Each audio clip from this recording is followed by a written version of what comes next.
Welcome to yet another exciting episode of 60 Plus Uncensored, the show where we have real, unfettered conversations with people over 60 who are still working, growing, living with purpose, and refusing to fade quietly into the background. I am your host, Seb Frey, and I started this podcast because I wanted to shine a light on the people who are still out there doing the damn thing, building businesses, chasing dreams, raising hell, or just living life on their own terms. And that's why I'm really excited today to have the one and only Patricia Greenberg, the Fitness Gourmet, with me here on the show today. She has quite interesting history. And, those of us who are getting older and who are interested in living our best lives, in the third act, shall we say, really need to, give the attention to our health, and Patricia is a really an expert in this. So Patricia, thank you so much for joining me on the podcast today. My pleasure, Seb. It's so great to see you. I always like to tell everybody how old I am. I'm 64. I'm about to be 65. And it's that line of demarcation. Why do we think 65 is old? It isn't, and it is. It's kind of got that double-edged sword because the 1933 Social Security Act declared 65 as old age. I heard they brought And that in from Germany. Germany started that 65 years yes, old in some kind of study they yes. did, like in the 20s or the teens or whatever. Exactly. And they brought it over and said, okay, this is the time when everybody retires. And what's so interesting is from the 30s till today, 2025, our lifespan has increased by 30 years. And now are we immortal? Can we live to be 200? All these questions are coming up now, and fighting aging and anti-aging. What I say is let's try to be in today. What do you have today? What do you have to work with? I personally aspire to live very long. I hope that I do, but not everybody does. So there isn't any real black and white way to say how one ages. And that's the interesting thing. When people say act your age, well, I've never been this age before, so I don't know how to act, right? So I like that one. That's a cute one. I've heard that a few times over the years. But what I really espouse is what are those nuances going on in your life that are either making you feel like you're aging well or making you feel like you're not aging well? What are the fears that you have? If you don't mind my just going on, I'll tell you something that I have been learning recently. I do seminars all over the country called It's Okay to Be Old. So whatever city I'm in, I bring in local people to talk about what's going on in their lives, in their communities, and what's available to them. So one of the things that I've learned is that most people don't have their end of life planned. And I mean the nuts and bolts of wills and money and where you want to be buried and that kind of thing. And on a more surface level, that people haven't discussed this with their children or their family members. People are afraid, people are shamed by their family members. The thing I always say starting out is let's take the end and bring that becomes number one. When the end of your life is planned and set out and you know exactly what you want for it, you can live the rest of your life totally relaxed. You don't have to worry about it. One of the things that causes us tremendous amount of stress and losing sleep and all the things that hurt us as we age is that very thing, the fear of end of life. Yeah, we actually just, me, my brother, and my sister, we just sat down with my parents and we started putting their, durable power of attorney together, the Advanced Healthcare Directive, and they don't actually have a trust or anything like that. And they're 81 and 82. So my parents don't seem too worried about it. They seem kind of like blasé about the whole thing, Yeah. but we're still worried about that. But listen, before we get into all of that, about it's okay to be old and all that. Tell me about your background because you have this interesting title, the Fitness Gourmet. Tell me about being a fitness gourmet. What's all that about? Well, I'm an accidental fitness gourmet. I was not an athletic or health-oriented child by any stretch. And I was studying pre-med to become a dentist. And right before I graduated, they told me I had to have a home ec course in order to graduate. So I said, okay, which one should I take? And I took a nutrition class just on a whim, and I loved it so much I switched my major. It added another year and a half to my undergraduate degree. But right out of school, I became a dietitian and nutritionist, and I worked in healthcare. And I really didn't like the healthcare system. Even in those days, I was encouraging people to eat vegetarian, eat lighter.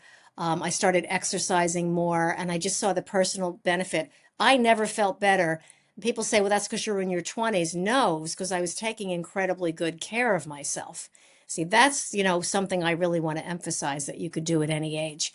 And then I went on to go into the restaurant business and hospitality. And it was really, really fun. And throughout that course, that course of journey on my life, I ended up in Los Angeles at the Los Angeles Culinary Institute, and I was teaching nutrition and wellness to aspiring chefs because it's something that we were trying to introduce into the restaurant business was health and wellness, and very ahead of my time in those days. And I saw an ad for the Los Angeles Marathon training program. It was $50 for 7 months of training. And I thought, well, I work out a couple days a week and I'm a nutrition teacher. I could do this. And I embarked on the journey of running the Los Angeles Marathon. And the day came, I didn't know anything about it. And I had little shorty shorts on and walked right up to the front of the line. I was lined up with all the Kenyans right at the start line. In those days, they had no security, they had no barriers. And they took off, and I just stood there like I didn't know what hit me. But I went on and I did it and I finished, and it was pouring rain and hailing, and it was a horrible storm, and people were dropping out. And I said, one and done, I'm going to do this and I'll be done, and I'm going to finish in under 5 hours. And I did just that. I finished in 4 hours, 57 minutes, and 59 seconds. And I was proud, and I said, I'm never going to do that again. And then my friend wrangled me, says, let's go do another one. Let's go do New York Marathon. So I've said, I'm 35. I'm built like a cherub. I'm not made for marathons. He goes, let's try. And we got in remarkably. And that set me off on a whole nother course in life. I went on to run 20 marathons. I ran the original Pheidippides Trail in Greece from the Battle of Marathon to the ancient Olympic Stadium when I was 50. And when I was 54, I ran the Boston Marathon successfully. So, that told me everything I needed to know about life. Like if I could do that at 54. And simultaneously, I'd gotten married later for my generation. I'm 64 and my friends were getting married in their 20s, and I didn't get married till 37 and had my daughter at 40. So when I had my daughter at 40, I was among other mothers who were much younger.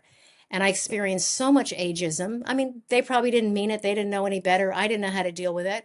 And I started to really study aging and study, is it bad for you to run marathons after 50? Is it bad for you to do all these things that people are telling you shouldn't be doing after 50? Even orthopedic surgeons were telling people, don't do rigorous exercise after 50. It's very bad for you. Well, nothing can be further from the truth, and we know that now. And I embarked on this study, and I spent about 18 years researching this book that came out, Eat Well, Live Well, Age Well. And from that, I studied science. I studied the mystery of aging, how people feel about it, how older people feel about aging, how young people view it. And as you know, Seb, the society just kept getting skewed younger and younger and younger in terms of what we see in media and what you're being told. And so this concept of being old, went from 80 to 70 to 60 to 50. And all of a sudden now in our society, we're feeling like 50 is old and you're not allowed to do all these things. You're not allowed to do it socially. It's considered socially unacceptable. And you're viewed by the world as an old person. And meanwhile, I'm seeing right in front of me friends who are in their 50s and 60s doing extraordinary things, traveling around the world, opening up businesses, or God forbid, losing a spouse and going on with their life and becoming painters and artists and dancers. And I'm like, this is incongruent with what I'm hearing in the world. And so that was part of the whole study and the research. We're hearing now, alcohol is bad for you and you need to exercise these amount of minutes per week. And I always took a more relaxed attitude towards that. If you're doing something, you're doing something good for yourself. To have all these parameters, and it has to be 25 sit-ups, and it has to be, 7 hours and 30 minutes of sleep. Is at least if you're getting some of that, it's very helpful towards your aging process. So now here we are. I decided I'm going to teach people how to take a gentle approach. And I want everybody to really listen up on this. When you get older, you need to slow down. Now, when I say that, that doesn't mean you need to slow down in the traditional sense. You need to walk slower now that you're older, or you fall, or you need to be careful. It's thoughtful. It's being thoughtful. It's thinking things through. When you see an older person, you ask them a question and they don't answer you right away, the first place we go is, oh, that person's losing their mind. They can't answer the question. What that person's doing is they're being thoughtful, and they're not going to give you an answer off the cuff. They're going to think about how they're going to answer you.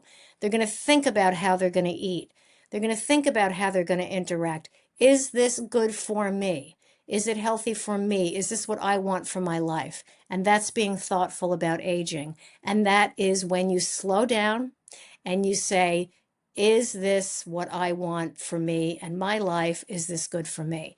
So I hope that clarifies the idea when we say gentle aging or thoughtful aging or slowing down. It's all about you taking a pause, smell the roses. Is this good for me? And that's not slowing down in any way, shape, or form that's detrimental to your body or your psyche.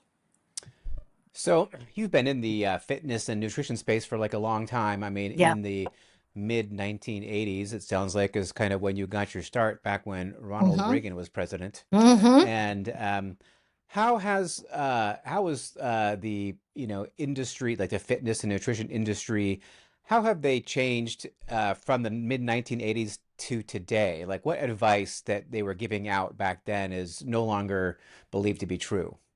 Well, there's two. One of them is the extreme carbo loading, right? In the 80s, if you remember, whatever activity you're doing, eat tons of pasta and potatoes and starchy foods. That's an old term, but that's what they were using in those days. And that'll give you all the energy you need to work out. Well, if you see the incredible increase in obesity, heart disease, and diabetes, it can be directly traced back to that. And so what we know now that's different, like that's one big change we're seeing now is we need to eat a lot more. First of all, we need to eat a lot less food, but we need to eat more protein, more vegetables, and less refined foods. And the interesting thing about refined foods, you can go all the way back to even the 60s. I remember when I was a kid, and I was born in 1960. So my mother loved the frozen dinners and the convenience foods, and they exploded in the mid late 60s, and margarine and all these things. And now we're seeing the terrible repercussions of that. So what now is different is whole foods, plant based, a lot of protein wherever you get it. But there's a few trends I don't like because I think that the food trends of overloading yourself on carbohydrates for energy, it's a good thing that we're tamping that down. But now it's being replaced with protein powders, energy bars, quick fixes, instant food, pre-made food, fast food, and across the board, processed food for you is horrible. And there's levels. There's minimally processed, slightly processed, high processed, and then what they call ultra processed. And those are foods that create addiction. And so, what these foods now are contributing to the demise of our bodies, just like carbo loading and eating margarine was in the 80s. So, in a lot of ways, we haven't come that far. I think we've come far in the science and the knowledge, but not in the implementation. So, this is very interesting to me because I've eaten a lot of ultra processed foods, shall we say. I'm an Yeah. American, Yeah. so I mean, growing up, I was born in 1971, so Okay. obviously I grew up on a lot of that crap, Mm-hmm. and so for the past, I don't know, several years, but increasingly more and more, I'm focusing on whole foods that are not processed. Although, of course, I still eat some processed foods. Everyone I think does, um, but talk to me about carbohydrates. So there's a lot, I think, of misperceptions about carbohydrates. I mean, there's no such thing as a good carb or a bad carb. But what do you think people, as they're growing older, like after 60, what should they really be concerned about when it comes to carbohydrates? Okay, so I'm going to clarify something. Whether you're over 60 or under 20 or 42 or 78, it's all the same. Throughout your life cycle, there's an idea, a concept that we need to eat differently when we're older than when we're kids, because we're kids, you could burn it off or you could bounce back quicker. They shouldn't be eating any of this either. Nobody should. But it's an interesting question. As you age, there's a concept about your metabolism slowing down, and it's getting harder to digest food, or it's harder to process it metabolically. The reality is that also comes with managing your aging well. So, what is a carbohydrate? It's carbon, hydrogen, and oxygen, and it breaks down into energy in your body. So you need it to live. You 100% need carbohydrate for your brain function. You need it for your heart function, for your liver, for your lungs. Every part of your body needs it. It's the first of all the excess, and when it's a higher sugar based or refined. So we need to get our carbohydrates from fruits and vegetables, high fiber. So an apple is a carbohydrate, a broccoli is a carbohydrate, a potato chip is carbohydrate, a rice cake, a piece of Wonder Bread, candy. They're all carbohydrates. So that's a misconception right there. But what is the quality of the carbohydrate you're getting? So a refined sugar, a candy bar, highly refined chocolate, because I do think chocolate is good for you, and it's one of the pleasures in life that many of us enjoy. And it's okay to have a little chocolate. It's okay to be old, and it's okay to have chocolate, I always say. But you don't want to have, the really highly refined ones, because they get metabolized very quickly in the body. So what happens is there's a sugar rush in your bloodstream. And as you get older, some of your organs might be compromised. So the pancreas is an organ that was given to you by nature to regulate the sugar in your body, let the energy go where it needs to, and then the excess is released from your body in many different ways. It's absorbed in the intestine, but it shouldn't be in your urine. And if there's sugar in the urine, that means there's too much in your blood system, and it's starting to wear out your body. So it's all about eating highly, highly fibrous carbohydrates, and throw that little chocolate in. You know what I do? I take a handful of chocolate chips, 70% cacao, and I mix them with a little nuts like almonds or hazelnuts, and that's what I have for dessert or for a snack. I never eat a chocolate bar because it's got all the sugar and the other stuff added in. So that's what a carbohydrate is. Protein is amino acids, and they are structured to break down in the stomach, break down into the amino acids, and reformulate it into whatever your body needs. And so what people are doing now that don't understand it that well, I want to bodybuild, or I want to build up my muscles. So they're eating truckloads of protein powders, which are refined foods. You're better off getting it from a light meat diet, mostly plant-based, fish, eggs, chicken, tofu. I mean, the sources of protein are endless. And what I would like to share, I don't think we originally intended on this, but I'd like to share this, what energy bars are, protein bars, meal replacement bars. That whole category, as you know, has exploded. Everybody's got a granola bar of some sort in their glove compartment in the car, right? Because that's my go-to, or at my desk, or in my closet at home with my running gear. So this is what they were designed for. These companies that came out with these bars, if you are an elite athlete and you're running a marathon, or you're doing a Tour de France, you're doing a cycle event, you're doing a swim event, you're doing a triathlon. These bars are such high nutrient density that you will bounce back quickly. So if you do a 80-mile bike ride and a 2-mile swim and a 26-mile run in one event, you eat these bars all along the way, you're going to sustain your energy. They're not at all were ever designed for somebody sitting at a desk who needs a pick-me-up in the afternoon. And they've turned into the go-to. So the energy bar is not the enemy, right? Or the person that wants to eat it. It's in what context are you using it? And that's the same with all kinds of snacking. If you look at the label on a bag of cookies, or a bag of potato chips, or corn chips, or peanut butter, or there's some that are better than others, obviously. It's like, what is it telling you? And you look at the label and the level of carbohydrate, the level of fat, the level of protein. They're designed for one serving one day, not a whole bag of potato chips, right? That one serving, that's your carbohydrate serving. And so portion control is one of the biggest problems. And as you get older, especially for the ladies, we're learning, and I studied this extensively with the cardiologist at Cedars-Sinai Hospital in Los Angeles. I did a research project on it. And You do better with a little more weight on you as you get older. Your body has a natural mechanism to protect you by giving you a little padding as you get older. It protects your organs, it protects your bones, and it protects your cognitive health because you need the fat stores in your body to protect your body. We look at it like, oh my goodness, I'm over 60 and I gained 5 pounds and I'm never going to get it off and I look slovenly and unsightly. It's nature's way of looking out for you. So there's no such thing as spot reduction. You see, right, all over the internet, Instagram, whatever, it's do these exercises every day for 21 days and your arms will be toned, your belly will be flat. It doesn't work that way.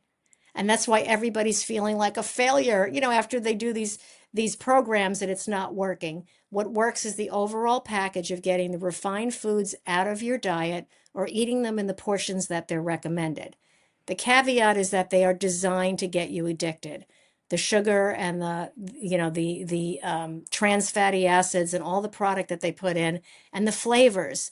The food companies have been brilliant at hiring flavor scientists to say what's the best combination to get this person to eat the whole bag and buy more. And so, yeah. And soda, to me, soda's the enemy. Soda is probably the worst thing.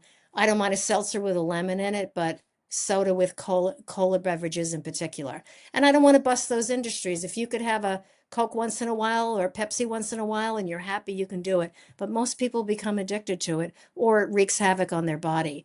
Why are so many people obese and so many people diabetic and so many people coming down with what we call diet-related cancers? Because of this exact the evolution of the horrible foods that were being served in our society. Well, Yeah. there's so many things that I want to be asking you right now, but I want to try and go in order. So, That's okay. the next question is I had so carbohydrates, thank you so much, and then protein. So I hear that as you get older, it's really important to increase your protein intake. Can you tell us why it's important as you get older to increase your protein intake? Yes, protein intake does three things. One is that it helps replenish the protein that you need for muscle building, and there's a condition of people call it muscle wasting, and I hate that word because it's so horrifying, right? To hear that, but you do lose muscle mass as you age. So keeping your protein intake up, and while you're exercising, eating well and sleeping well and keeping that protein up will help keep your muscles stronger. It's just and lots of water. You need to drink a lot of water to keep your protein levels high. The two go hand in hand, and that will prevent muscle loss. That's what we're looking for. That's why you want to have increased protein as you age. And as a youngster, it's all relative. But as we get older, a lot of people don't want to eat. People Yeah. get scared because they're putting on weight and then they start starving themselves. And then when you're starving yourself, you actually can gain more weight because you're in a deficit and the body feels like it's starving and then you can't sleep. And then it shows up on your skin and in your organs. So, we have to dispel that. We have to hit that myth over the head with a hammer. Okay. Yeah. And fat. Now, there's like, is there such thing as good fat and bad fat, or is that another myth? No, there actually are good fats and bad fats. Again, I try to stay away from good food and bad food, but there are good fats and bad fats. And now every couple of years, we get now seed oils is the bad guy, right? Hydrogenated oils has always been the bad guy, meaning that, and we hear about trans and cis configuration. It's those terms are being used for absolutely everything in society. But a cis configuration in chemistry means that the chains are in a particular, uh, in nature, they're found in a particular order, a cis configuration. And that goes for all acids, fatty acids, carbohydrates, proteins. When it is manipulated in a factory, like an oil is manipulated into margarine and it's whipped, it's called trans fatty acid. That's where the term came from. So it transfers the fatty acid into a different configuration, which is not natural to your body. So if you're eating soybean oil or olive oil or avocado oil or even coconut oil, in its natural state, it naturally absorbs in the body and it's used where it needs to go. A trans configuration is when it's been manipulated. Now you're eating it and it's not natural to your body. Your body doesn't know what to do with it. So it wreaks havoc on the digestive system. It wreaks havoc on your heart. It wreaks havoc all over the body. And that buildup of cholesterol, and cholesterol is considered an animal fat. So people keep saying, well, I was born with a high cholesterol, so I have a predisposition. It can absolutely be assisted by a good diet, and that's getting all the trans fat out of your body. But what about like saturated, unsaturated, polyunsaturated, Okay. monounsaturated? Like, are there Yeah. any, like, what does all that mean to people, Okay. especially So, people getting older? yeah. Saturated fats are exactly that, that the chain of fatty acid is saturated. Okay. Polyunsaturated is when there are multiple parts on that chain of fat that are partially saturated. And then unsaturated fats like oils, how you identify it the simple way is that oils are liquid at room temperature. Butter and animal meat is solid at room temperature. So saturated fats are solid at room temperature. Unsaturated fats are liquid at room temperature. So what are they good or bad for? It depends. It depends on what the body needs. Your body needs a combination of all of it. But your body needs much less saturated fat than it does unsaturated fat. And if you have a predisposition to any of those diseases, this is why you're told to keep the saturated fats out of your diet. But naturally occurring saturated fats, like in chicken and fish and eggs, are compatible with your body. Ones that are manipulated in a lab are not compatible. So do you see what I'm saying? It's not so Yeah. much whether it's saturated or unsaturated, it's what is the origin of it. Is it real food? So that's what you want to look for. All right. And one of my favorite questions is about fiber, right? So like fiber is like my new mantra, right? Like in my promo reel, which when I was, working on my new podcast, I had these psyllium husk tablets, which I take every Yeah. day from, Hmm. because I was like, brought to you by Kirkland Psyllium tablets, Hmm. right? Because I love them. Hmm. I love them. Yeah. I think they're the best thing ever. Fiber is very important. Tell us about the importance of fiber, especially for people who are maybe getting up there in years. Yeah, so fiber does several things. First thing that fiber does is it removes impurities from your digestive tract. And I don't know if you're following the science now about the microbiome. So your Yes. microbiome starts at your mouth and ends at your tushy. Okay, so from beginning to end, the minute you ingest food, every section along the digestive tract has a job, and it's a very, very efficient job, and nobody has to tell your body what to do. It knows what to do. The higher your diet is in fiber, the more efficient that this digestive system works. The lower fiber diet that you have causes it to be sluggish and to have buildup along the lining of the digestive tract. Now, I'm oversimplifying it because there's a lot of diseases that take place, but basically, what it is, a very high fiber diet does exactly what you hear. It sounds, kind of coarse, but it cleans out the plumbing. It takes out the impurities. It breaks down. Your body will only take what it needs. If you bite into an apple, so you have sugar, you have fiber. You An apple has a little trace of protein, which I learned in more recent years, but you utilize almost all of it. Okay, celery, broccoli, cauliflower, carrots, I always tell people try to have like 30 different vegetables a week. Onions, garlic, all the lettuces, they have a residue. So the fiber that is absorbed that your body uses, the leftover, is a residue. And that fiber is what forms your stool and gets all the toxins out of the body. So the less fiber you're eating, the more mucus buildup you're going to have in your lining because the body doesn't have any fiber to use. Highly, highly processed foods, getting back to the, or I don't want to pick on any brand, a cookie or a potato chip, which again, some are better than others, and chocolate bars and energy bars that are made out of sugar and highly refined foods, they sit along the lining. Now your lining is confused. It's like, I don't know what to do. I've never seen this plastic caramel sauce before. So what do I do with it? So it gets absorbed into the bodies in ways that we don't know what to use, and it wreaks havoc. And this is where the disease process starts. So, how much fiber do you need? As much as you're willing to eat. I'm sorry if that sounds flippant, but I always say if you do nothing, you're not going to do well. But if you have an apple a day keeps the doctor away. It's an old cliche, but it's true. Somewhere in your day, in your breakfast, if you're going to have scrambled eggs with ham and waffles, the whole 9 yards, have a plate of fruit with it as well. At lunchtime, if you're going to have a cheeseburger and French fries, have a little salad with it. At night, instead of having a cake or dessert, nobody should be having dessert every night. I know people do, but you shouldn't. After that, have some nuts, have some fruit, have some dried fruit, figs, prunes, raisins, cranberries. Again, these little tiny changes make all the difference in the world, and it wakes your digestive system back up, and your digestive system will say, hey, this is what we've been looking for. Where have you guys been? Your digestive system is its own entity. There's actually evidence that it actually has its own like coronary system. So your heart, you have a heart, obviously we have our heart, but in the digestive system, it has its own system of immune system. It has its own cardiovascular system. And so whatever you're tampering with in your gut is wreaking havoc all over the rest of the body or helping the rest of the body.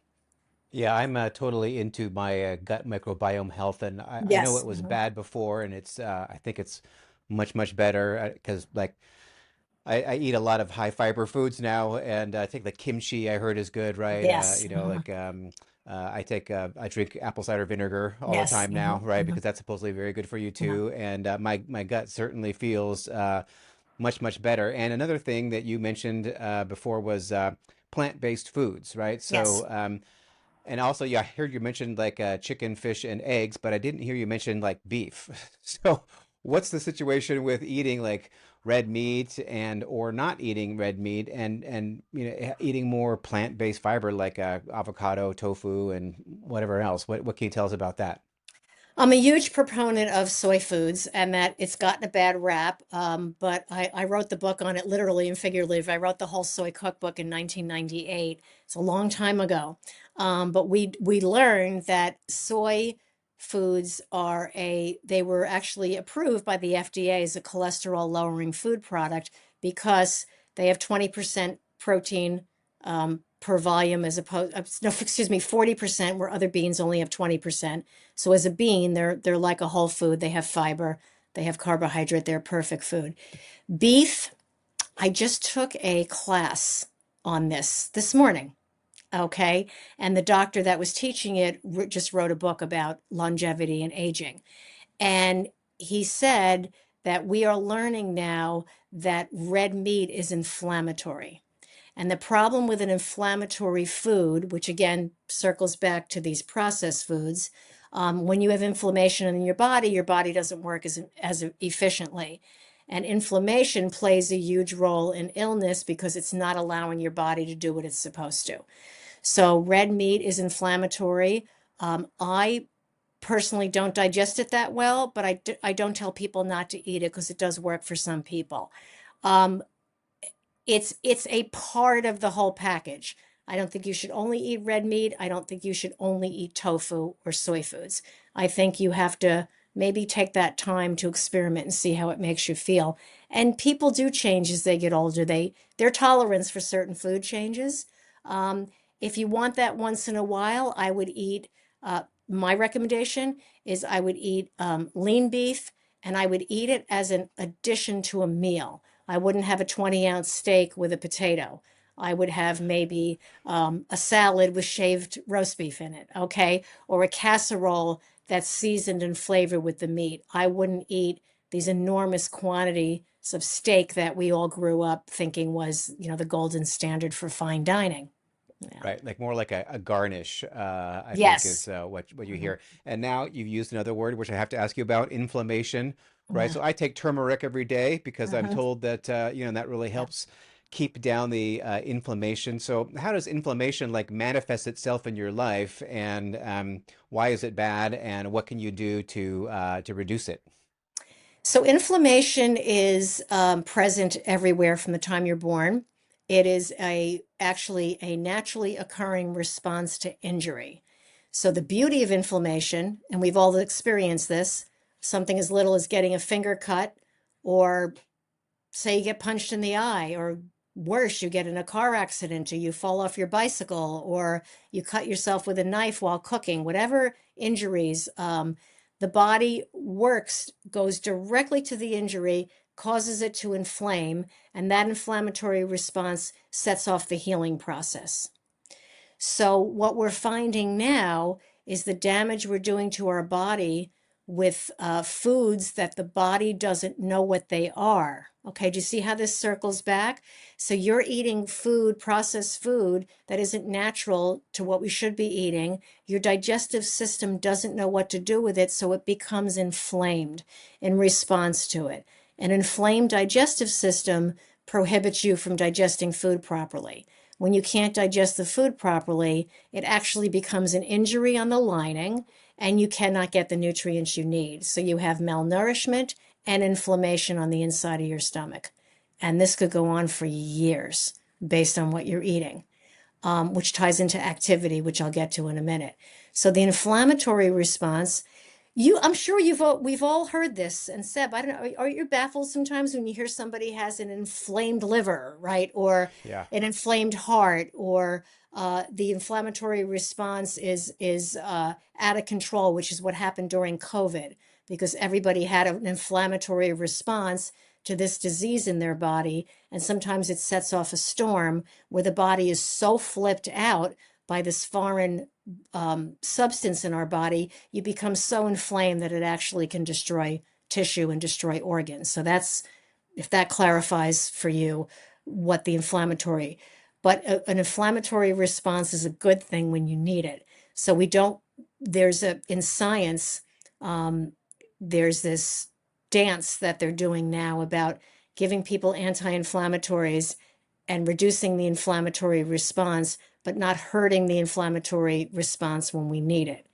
And the 3 pillars, actually the 4 pillars, eating well, exercising, and sleeping, keep the unnecessary inflammation down in your body. So that's why we want everybody to at least engage in those 3 health factors on a daily basis. That keeps that inflammatory response down, and the body will only respond when it's a real injury, not a perceived one. Your body perceives, your natural adaptation perceives lack of sleep as an injury. People Yeah, don't and realize that. I need to talk to you about sleep too, because I have my Yeah. big bugaboo is sleep. I don't sleep Yeah. anywhere near enough. But before I talk about that, I want to ask you about the gut microbiome really quickly. And the Sure. gut microbiome, I think that could be like, we could talk for 10 years about that Yes. because Mm-hmm. it's Mm-hmm. very complicated. So rather than having you tell us a lot about that, what books should we read to like, learn about how we can improve our gut microbiome health and why that's important? Yeah, there is so many out there right now. I think really the number one thing to do is, if you have the patience for it, is that science. So I know you're going to edit this, so you caught me by surprise a little bit because I can't remember the name of the author. I should have had it ready, but I didn't know we'd get that far into it. It's Guts. I think the book is called Guts, and there's several out, but I would go lean towards the more scientific journals. National Geographic, on their website, actually has tremendous amount of information about the gut microbiome, and I would start there. Yeah. Okay, National Yeah. Geographic, great Yes. thing to read anyway. So Yeah. I'll add that to my reading list. Okay, Yeah. and then sleep, right? So like, like old people supposedly have trouble sleeping. Is that actually old people supposedly have trouble sleeping? I have trouble sleeping. I like my Apple Watch tells me I sleep an average of like 6 hours and 2 minutes a night, right, over the last 2 years, which is I don't think healthy and not anywhere near what I would like. Why is sleep so important, and what can you do to, sleep better? Okay, excellent question. And I think many of us have devices on now, right? We're sleeping with our devices and we're managing it. And some nights it tells me I only got 4 hours of sleep, and some nights I got my 8.5. Mine's sporadic, so I feel for you because I don't sleep that well either. 100%, hands down, insomnia is real as you get older. Okay, so when people say, well, you're just not going to bed early, or your room isn't quiet, or you have too much light on, as we get older, this is a conundrum people are having. Do we not remember we used to think that older people didn't need the sleep because, well, they're not sleeping as much, but as you get older, you really don't need it because you're not expending the energy that a young person is. You absolutely need the sleep. It does something. I'm going to use layman's terms on this. What sleep does is it cleans your brain out every night. Okay. Again, I'm using a kind of a funny term, but it cleans the debris out and what happens is your memory of that day, this is how specific it is. What occurred on that day, when you sleep, it's solidified in your memory. That's why when you don't sleep well, you're a little fuzzy with your memory, right? And the other thing sleep does is it calms every organ in the body down. Your heart rate goes down, your body temperature goes down, and it's a time for healing. That's why when we're sick, we sleep a lot. In order to get better, you want to sleep a lot. So, what is the recommendation? The reality is that doctors are recommending, doctors, pulmonologists, cardiologists, psychologists, everybody's recommending about 7 to 7.5 hours a night as the kind of the golden standard. Because there's evidence now that if you're sleeping too long, like 10 hours or 12 hours, it's too much. You're not bringing your energy back into the body. You mentioned earlier, Seb, that you're sleeping a little over 6 hours. That's not terrible. That's probably not optimal, but that's not really sleep deprivation. Many people are up wide awake till 3, 4 in the morning. So here's what I recommend. I in no way ever recommend medications for anything, but if it's helpful for your sleep, just to give yourself something to sleep better, that is the one area that I say you might want to seek out help. Nothing heavy or narcotics or anything that puts you out, but if you need a sleep aid, because the sleep is critical. Secondly, lifestyle does play a role. It isn't the number one answer, but your room should be cooler than the rest of your house. And what I do, I love sharing my ritual because if I stay up too late watching a movie, or I have company over, or I eat a little too late, I feel it instantly and I can't sleep. Sometimes I fall asleep and then I wake up in the middle of the night, which is worse. So, one of the things about your bedroom and about your sleep space is make it perfect for you. So, I got silk sheets. Not everybody likes those, but I do. I find them calming. I don't watch TV in my room. I don't keep things in my room. Some people have a desk in their room, or they keep the gym equipment in their bedroom, or my room is strictly for sleeping and for quiet. And every night before bed, whether I don't care if it gets to be 1 o'clock in the morning, I shower. I never get in bed dirty. I never bring, I never get in bed in street clothes. I make this little bit of effort. I put on pajamas that are only for getting in bed. Even if I'm running around the house doing things, I'll put on a sweatsuit, but I'll always put clean, fresh pajamas on before I get in bed with a clean body and complete quiet. And it has helped tremendously, I have to tell you. There are those nights I lay up. There are those nights that I scroll through the phone, but I don't watch TV in bed. I don't let the dog in my bed. I let my husband in the bed, but really, that's it. It's designed for sleep. The whole atmosphere is designed for sleep and for quiet. And if I can't sleep, I have a reading lamp and I'll read. I'll try to read. Reading really does help me fall asleep. I don't know. I can't get through a book anymore and fall asleep. But waking up in the morning, I've taken a lot of classes on this. One of the things about sleep is important, and again, you have to do what works for you. Is set your alarms, your watch, or whatever it is, for that 7.5 hours. So even if you get in bed at 12 midnight, you get up at 7:30. If you get in bed at 11, you get up at 6:30. Whatever works for you. But getting up the same time every day is very beneficial for your circadian rhythm. Our bodies were designed to work with the sun. So we sleep when it's dark and we're awake when it's sunny. So you don't have to spend too much time and money and energy on it. Just try to find that slot that works for you. For some people going to bed at 2 a.m. and they get up at 8 or 9, they say they're comfortable. But there's evidence of going to bed that late put your body in the feeling of sleep deprivation because it is so late at night. And there's studies been done on people who work night shifts, and that it wreaks havoc on their bodies. And sometimes, unfortunately, that's a unfortunate reality of our world that people do have to work at night. But ideally, whatever your sleep schedule is, try to stick to it and get up the same time every day. I did an experiment that actually worked, is that even if I went to sleep too late or I was very tired, I still try to get up every day at 7:30. That's my time. And I've been able to do that. And I actually feel much better because I'm staying on that schedule, and I get tired a little earlier in the evening. So, yeah. Okay. Yeah. And so now fitness. So as you get older, I'm told it's really important to do like weight training as opposed Uh, to cardio. What can you tell us, like over 60, like what how should you maybe think about structuring your daily exercise? I wouldn't actually say that there's, again, it kind of gets back to over 60, is that yes, we want to weight train because we want to counter some of the muscle loss that you will be experiencing. And I'll tell you, muscle loss starts at 30.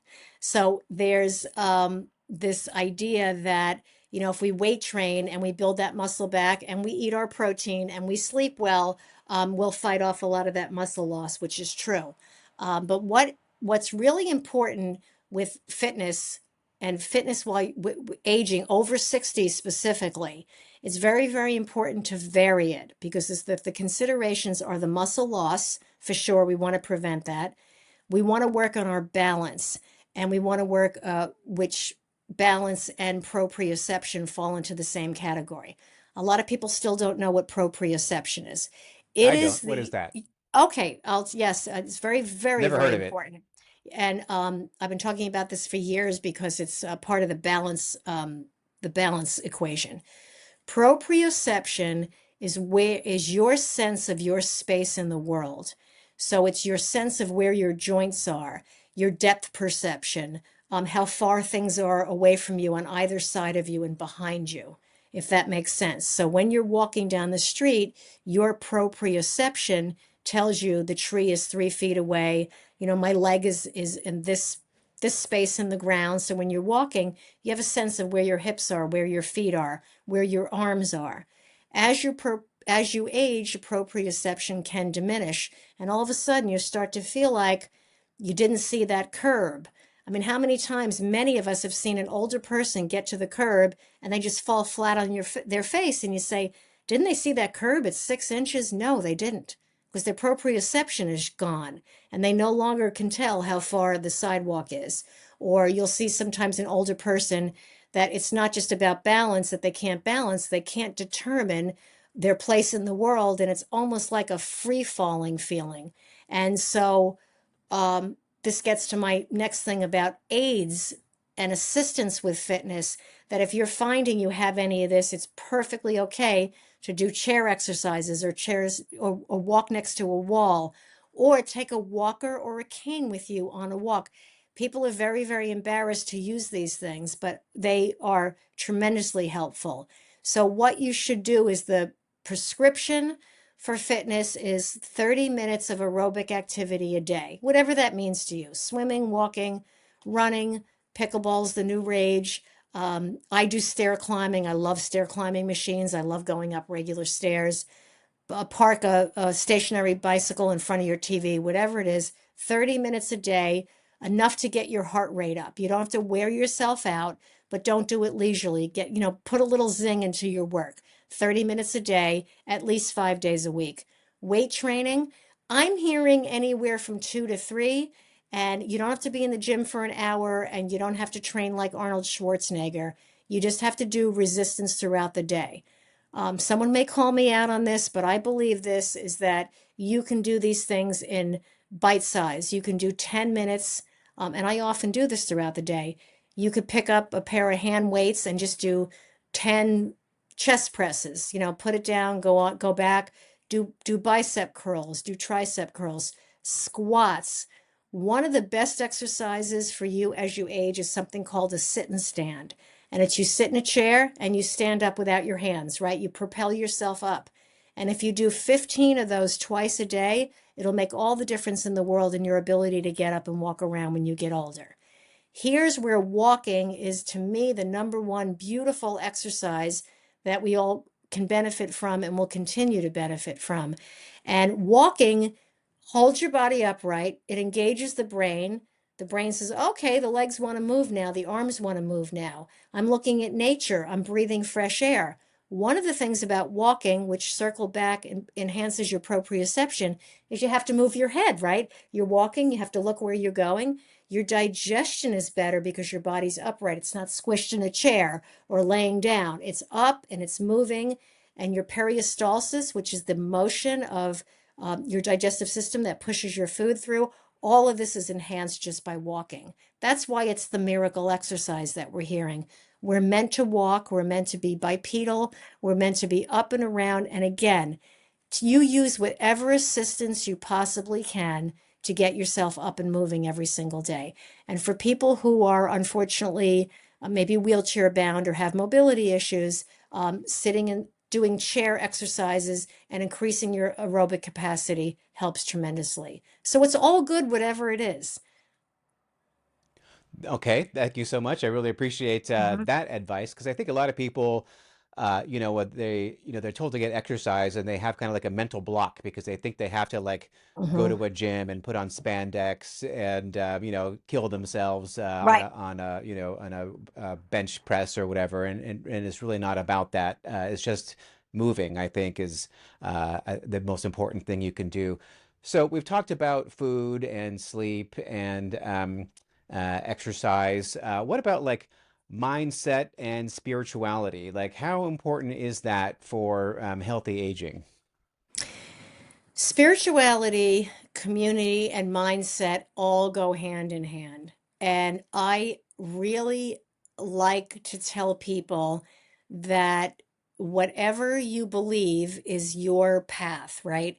And you might have been, many people were traumatized by the religion that they grew up in, or, were shamed or had things happen to them. This transcends religion. It's really not about religion. It's about a belief in the oneness of humankind, right? Not to sound too out there, but spirituality is, again, what is your place in this world? What do you see? What is your purpose? What is your drive? And if you have a sense that there is a larger world out there than you, it could be a god, it could be a deity of any sort.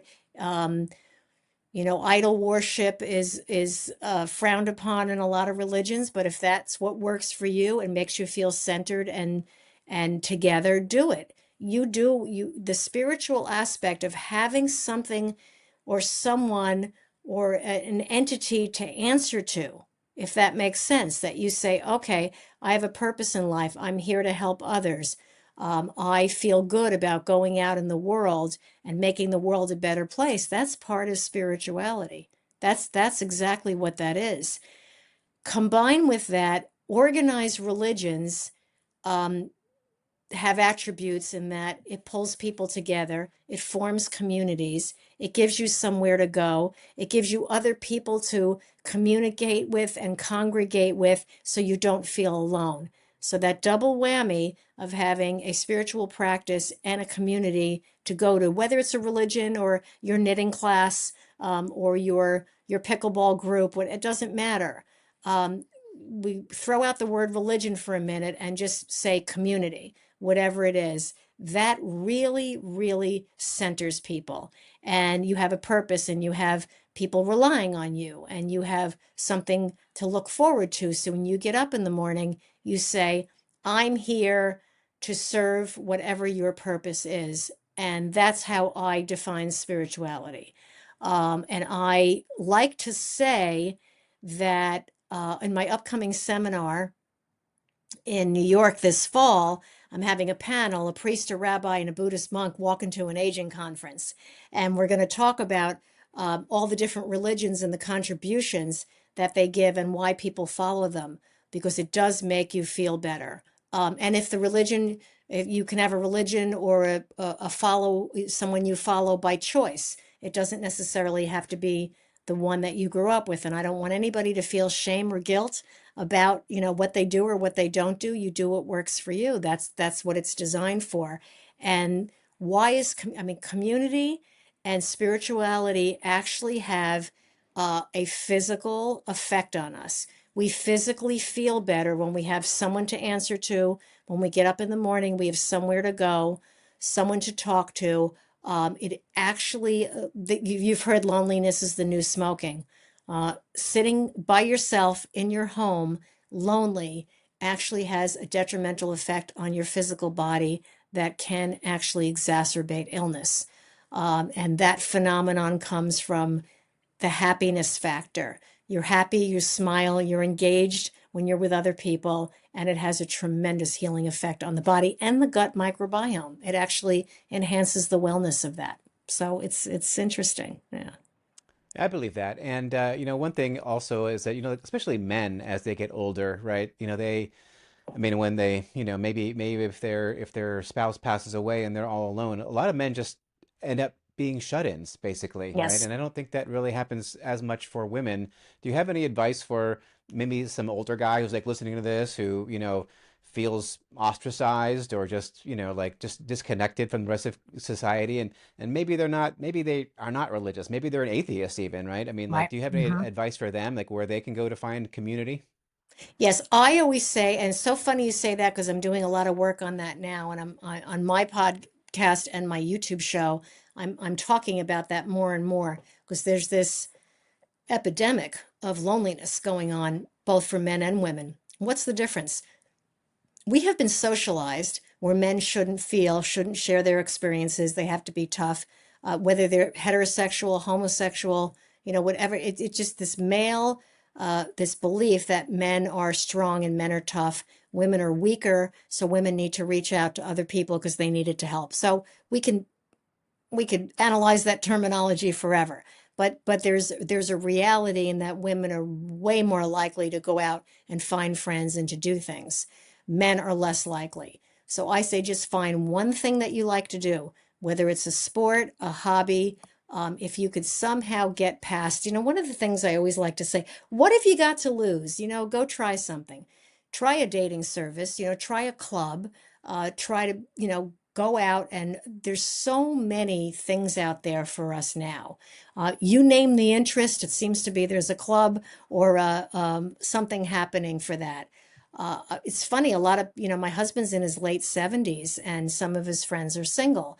And a few of them, interesting, they go get a cup of coffee at Starbucks and there's a couple people sitting down and they just join them. And these group of guys became very good friends. And then it became where if one of the guys didn't show up, everybody got upset. So groups form in any way, whether it's an exercise class, whether it's the coffee store, a book club, a library. The other thing I want to mention, Seb, I feel so strongly about this, is that you can find love at any age. I marvel at how there's this thing that, close up shop after a certain age, or you get divorced or you're widowed, and I'm never gonna find anyone again. I'm never gonna find love again. It is out there. It is rampant. There's every which way you can imagine to meet somebody is available to older people now. And I encourage people to take full advantage of that. I have friends in their 70s who are out dating and meeting new people and having fun. What is the purpose of it? The purpose of it is joy. So if you could find somebody, get all the expectations out of your mind, right? And just say, I'm going to go out and have fun with someone. I'm going to go to a movie, or I'm going to go for a walk, or go to a museum. I mean, the possibilities are endless. So specifically men, I encourage you, like I said, so it's a bum date, you tried, you'll try another one. Try not to be discouraged. Try to see the joy in that you're here and you're alive, and everybody's got ailments. Everybody's got a band-aid somewhere that's hidden from the rest of the world. And sharing your life with someone, even if it's just a friend group, will make all the difference in the world in your life. Terrific. That's very Yeah, good advice. Now, yeah. we got to wrap things up here, Mhm. but before we do, tell me about your book. It's My okay to be book, old. yes, my book is It's Okay to Be Old, Thoughtful Acceptance of Your Age. And it's a kind of a chock full of advice and guides and personal experience on how it really is okay to be old. It is a little tongue in cheek, but the reality is it's perfectly okay to be wherever you are today. And that's what I want to convey. Don't spend every waking moment trying to change your life, trying to make yourself younger, trying to, one of the things I have a little bit of a pet peeve, although I do understand society and why people do this, is that's lying about your age. I feel so strongly about embracing it. This is where I am. I know there's a whole world of people out there that are also my age, whatever that age they may be. But I really, really encourage you, like I said, to look at maybe take a pen and paper. I have a questionnaire at the back of the book. Questions about your life and what regrets do you have? Are you living in those regrets? Let's find ways to let go of that. Or your preconceived notions about what aging is. The amount of people that tell me, well, I don't need your book. I'm not old. I'm only 65. I never said you were old. The idea is that we have this concept in society based on lifespan that unfortunately, I say this unfortunately because, if I could give you the magic bullet, I would, but lifespan is still only late 70s to early 80s for most people. That's the average, These super agers and these centenarians we're finding now, people are living longer and living better with intervention, but it's still not the norm. People are still dying in their early 80s, which is very scary. It's very frightening. Reality is at 65, you really are on the back nine, right? I mean, you have a lot less in front of you than you do behind you. I hate putting it like that, but it's true. So let's make the best of it. Let's be the happiest we possibly can. I always say, call me. I'll be anybody's friend. You need a friend. You need somebody to talk to. Really, really embrace that. And that's what It's Okay to Be Old is all about, is finding your place, finding your tribe, get it off of that mean girl in high school and nobody liked you, or a relationship's gone wrong, or a business turned over. Do you know how many people experience what you have and don't talk about it? When you start to find things that other people, finding something, a group of people that have something in common with you, opens up that floodgate that you could start to talk about all the things in your life that make you uncomfortable, and you see how many of them really don't matter anymore. Huge proponent of that. There is a men's group, I think it's called the Golden Age Project. You can look it up. And there's a writer, if I can share this, his name is Vic Calderola, and he writes about this extensively, about loneliness, especially in men. And women feel more lonely than men do, funny enough, but women act upon it more than men do. If that makes sense. Yeah. That does make sense. Okay, and that book, I can get it on Amazon, or Yes. where do I? Yeah. Okay, Yeah. all right, it's there. Amazon, or my And website, which is www.patriciagreenberg.com, or you can also go to itsokaytobeold.com, just like it sounds. Yeah. okay, and you have a YouTube channel and a podcast, is that I right? do. The YouTube is called It's Okay to Be Old with Patricia Greenberg, and it doubles as a podcast on all the usual channels. Yeah. Okay, terrific. Patricia, this has been amazing. Thank you. I really enjoyed this, and I feel like I could have like 10 more episodes with you. Oh, thank you. Thank you. And we will, sure, whatever. Yeah. we could probably go deep on a lot of these Yes. things. Yes. I mean, I think you're a wealth of information. So Thank you. I really appreciate you taking the time to join me today on 60 Plus Uncensored. Thank you, Seb. It's been such a delight to be here, and I'm so honored you asked me on. Thank you. Okay, thanks, Patricia. Okay, You're bye-bye. welcome. Bye bye. Subscribe now